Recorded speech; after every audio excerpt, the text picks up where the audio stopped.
வணக்கம். கிரகநாடி ஜோதிடர், திருச்சியிலிருந்து வெங்கடேஷ்.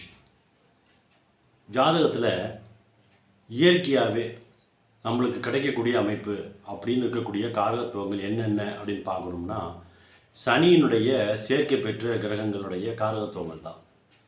இந்த சனியினுடைய சேர்க்கை பெற்ற காரகத்துவங்கள் எல்லாமே இயற்கையாகவே நம்மளுக்கு அமைஞ்சிரும்.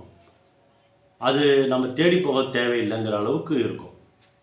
அதே மாதிரி அது செய்யும் பொழுது நம்மளுக்கு இயல்பாகவே அதன் மேலே ஒரு பிரியம் வந்து அதை நம்ம ஈர்த்து கண்டிப்பாக அதை செஞ்சுருவோம். அதே மாதிரி குருவினுடைய காரகத்துவங்கள் அப்படிங்கிற இடத்துல குருவோடு இணைந்த கிரகங்களுடைய காரகத்துவங்கள்ங்கிறது நம்ம முயற்சி செஞ்சு அடைய வேண்டியது. அப்படி ஒரு கிரகம் இருந்துச்சு அப்படின்னா கண்டிப்பாக அந்த காரகத்துவங்களே நம்ம முயற்சி செஞ்சோம்னா நம்மளுக்கு கிடைக்கும்.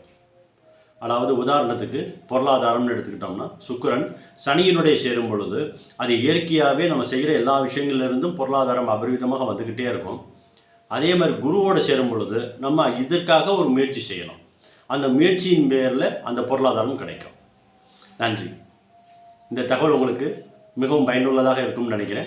மீண்டும் ஒரு காணொளியில் சந்திப்போம். நன்றி, வணக்கம்.